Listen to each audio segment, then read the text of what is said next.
Fils de Tina Glamour, repéré par Roland le Benguiste, il a signé chez Universal Music. À travers plusieurs duos et une multitude de singles, il est passé du classique à un coupé décalé plus sophistiqué. Son nom rime avec scandale et polémique. Il a chanté avec Christy B, Mewe, Toufan, Mokobe, Mori Kanté, Fale Ipupa, Davido, rompu, repris et rompu encore avec De Bordeaux. Clash après clash à travers le monde et plusieurs choras. Le spécialiste expert des Atalakou, l'Apache 100 000 volts, le commandant Konezabra, le tueur de taureaux et de cabris, je veux nommer l'imperturbable DJ Arafat.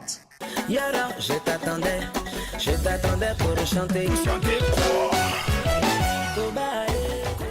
De son vrai nom, Ange Didier Houon, DJ Arafat est né le 26 janvier 1986. Sa mère, Tina Glamour, aussi appelée Tina Spencer, est une artiste chanteuse très controversée de par son style trop posé dans un milieu artistique en plein essor. C'était déjà les débuts du mouvement coupé-décalé. Le jeune Ange Didier, déjà DJ, officiait dans l'un des plus grands maquis abidjanais, le Shanghai. Il est repéré par Roland le Benguiste, qui l'amène en studio.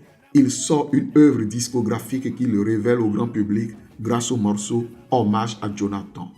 C'était en 2003, en présence de Doug Saga et Molokoko DJ.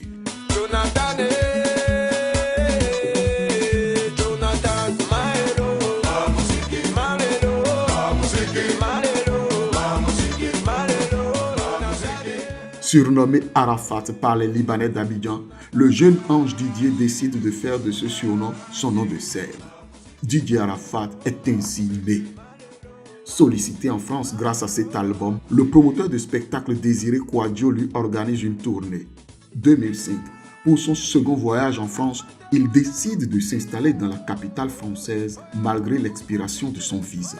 Sans papier, il est arrêté et rapatrié en Côte d'Ivoire.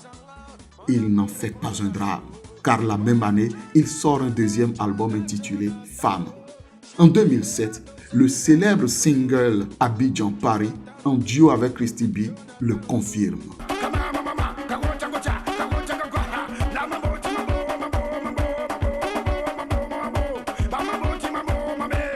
On observe alors dans l'évolution de sa jeune carrière un changement de style vocal et musical.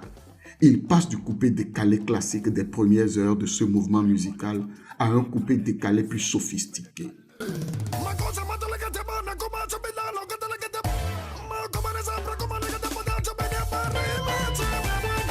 Il conceptualise le Nushi R&B, augmente sa puissance en passant de 3500 volts à 100 000 volts. Sa voix devient plus rock, les instrumentaux plus travaillés, plus électroniques, mélangeant plus de sonorités avec une place importante donnée à la batterie. Appréciez la batterie vers la planète Mars.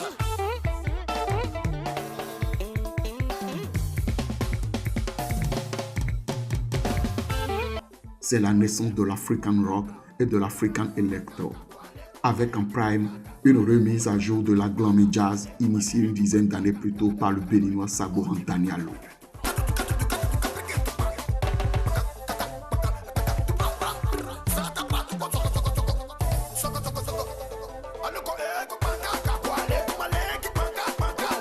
Le mouvement DJ a bel et bien trouvé sa poule aux œufs d'or. Arafat DJ est sans contexte devenu le DJ le plus populaire du pays.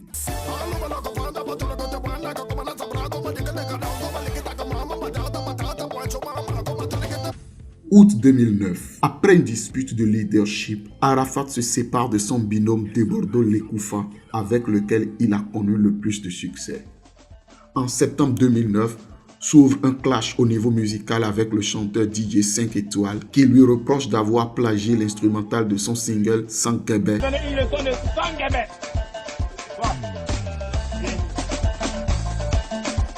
Il répond à tous ses détracteurs dans un freestyle de 10 minutes intitulé Retour en clash, dont la version courte, Jessimi Jeka, nous offre une nouvelle image de Arafat qui s'auto-proclame l'Apache 8500 volts.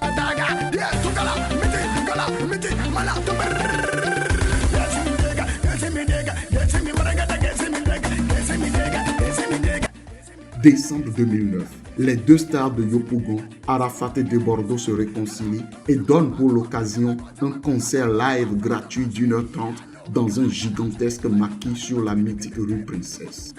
En janvier 2011, la rivalité entre DJ Arafat et De Bordeaux Lekoufa reprend de plus belle.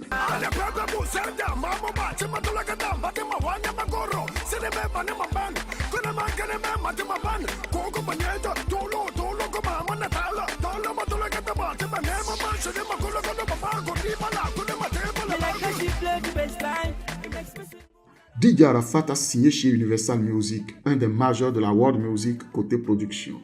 Artiste à plusieurs succès, 7 fois nominé au Cora, il en a remporté 2 titres de meilleur artiste de la Côte d'Ivoire, 4 titres de meilleur artiste du coupé décalé et un Condé d'or, avec une dizaine d'albums et une multitude de titres à succès.